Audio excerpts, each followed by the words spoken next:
Margès Sassy, enseignant-chercheur à l'ISG de Paris. J'ai fait ma thèse sur un sujet très particulier qui porte sur les risques psychosociaux et plus particulièrement sur l'association entre burn-out et agressivité au travail auprès de personnel hospitalier. À mon sens, il est intéressant de regarder, outre le côté positif au travail, ce qu'on recherche, mais également, ce qui est intéressant, c'est de voir le côté un peu sombre de la vie au travail, comment est-ce que les individus peuvent être en situation de souffrance au travail, et surtout, l'intérêt de la recherche que j'ai menée lors de ma thèse, c'est d'essayer de proposer des solutions pratiques aux gestionnaires pour identifier notamment des facteurs de stress pertinents sur lesquels agir. Donc, et nous éloigner un petit peu des fragilités individuelles qui peuvent parfois être mises en avant.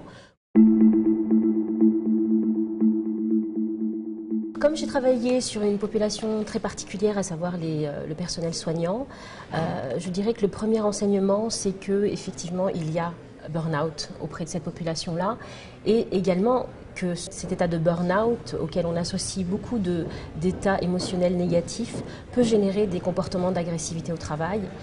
Et ce qui va être intéressant, je dirais,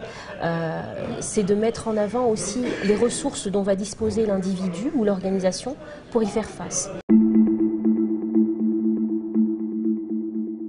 Et les ressources pour y faire face, c'est notamment le recours, la formation des cadres intermédiaires ou supérieurs pour intervenir comme une espèce de maillon dans la chaîne pour essayer de mieux communiquer auprès de la base et d'apporter davantage de support auprès du personnel soignant pour les aider à surmonter le stress au travail. On l'espère, il y a déjà un cadre de loi, je pense, qui le permet également, puisqu'on est passé d'une obligation de prévention à une obligation de résultat. Donc les entreprises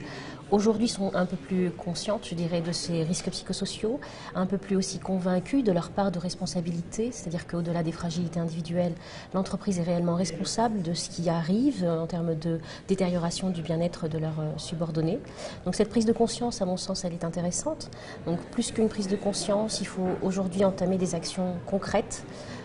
pour justement essayer de diminuer le burn-out des salariés et puis l'occurrence de comportements